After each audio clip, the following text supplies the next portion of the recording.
ప్రభునందు మా ప్రియమైన సహోదరులారా, జనవరి 10వ తారీఖున దైవ మర్మములు అను పుస్తకములో నుండి అరణ్యమును ఎండిన భూమియు సంతోషించును, అడవి ఉల్లసించి కస్తూరి పుష్పములే పూయును, అది బహుగా పూయుచు ఉల్లసించును, ఉల్లసించి సంగీతములు పాడును. లెబానోను సౌందర్యము దానికి కలుగును, కర్మేల్ షారోన్లోకున్న సొగసు దానికుండును. అవి యెహోవా మహిమను, మన దేవుని తేజస్సును చూచును. యెషయా గ్రంథం 35వ అధ్యాయము 1-2 వచనాలు. ప్రభు తన సంతోషమును ఎంత సామాన్యముగాను ఎంత సౌందర్యముగాను క్లుప్తపరచి ఉన్నాడో చూడుడి. ఒక మనిషిని అవిధేయత ద్వారా పాపము ఈ లోకములో ప్రవేశించినప్పుడు అది శాపమును తీసుకుని వచ్చెను.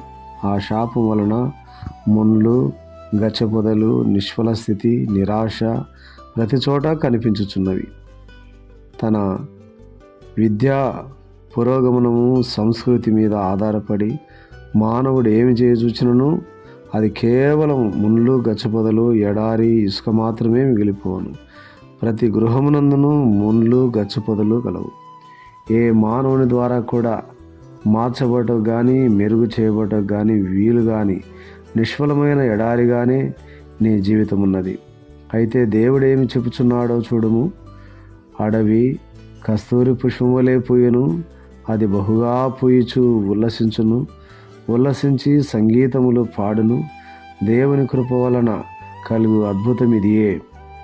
మన జీవితములు గొడ్డుబారినవిగాను నిష్ఫలములముగాను అగుటకు కారణమైన పాపమును క్షమించుట మాత్రమే గాక, ఆయన తన ప్రేమ ద్వారా ఆ నిష్ఫల జీవితమును, ఎండిన జీవితమును కస్తూరి వనముగా చేయుటకు ఇష్టపడుచున్నాడు.